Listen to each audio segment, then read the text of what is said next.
तो बर्नौलीज़ थ्योरम को स्टार्ट करते हैं। बर्नौलीज़ थ्योरम का क्वेश्चन इस तरीके से आएगा कि बर्नौली प्रमेय के कथन को लिखिए तथा सिद्ध कीजिए। तो सबसे पहले आपको उसका स्टेटमेंट लिखना है और फिर उसको डिराइव करना है, यानी प्रूफ करना है। ठीक है? तो बर्नौली का प्रमेय क्या कहता है कि जब कोई असंपीड्य या अश्यान द्रव धारा रेखीय प्रवाह में किसी नली में प्रवाहित होता है।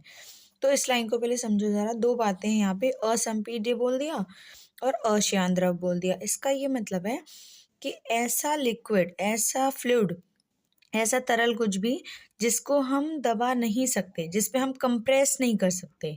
जैसे बैलून होता है, गुब्बारा होता है, उसको हम कंप्रेस कर सकते हैं, उसकी संपीड्यता होती है। लेकिन ऐसा कोई भी तरल जिसको हम संपीड नहीं कर सकते, यानी दबा नहीं सकते, ऐसा मान ले रहे हैं हम लोग।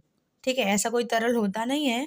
यहाँ पर हमने ये 2 बातें मानी हैं कि हम असंपीड्य मान रहे हैं और उसे अश्यान मान रहे हैं। अश्यान का यहाँ पर ये मतलब है कि उस फ्लूइड में, उस तरल में कोई भी परतों के बीच में घर्षण बल नहीं लग रहा। अब आप लोग जानते हैं, श्यानता पढ़ा था हमने, तो हमने पढ़ा था कि कोई भी द्रव या तरल होते हैं तो उनमें आपस उनको परतों के रूप में मानते हैं और परतों के बीच में जो है वो घर्षण बल लगता है, जिसको हम श्यान बल कहते हैं। लेकिन यहाँ पर हमने जो तरल है उसको क्या मान लिया है? अश्यान द्रव मान लिया है। तो ऐसा कोई भी द्रव लिया जो कि असंपीड्य है, जिसे दबा नहीं सकते, जो कि अश्यान द्रव है, जिसमें इनकी परतों के बीच में कोई भी घर्षण बल नहीं है। ठीक? ऐसा द्रव धारा रेखीय प्रवाह में किसी नली में प्रवाहित होता है। क्लियर हुआ?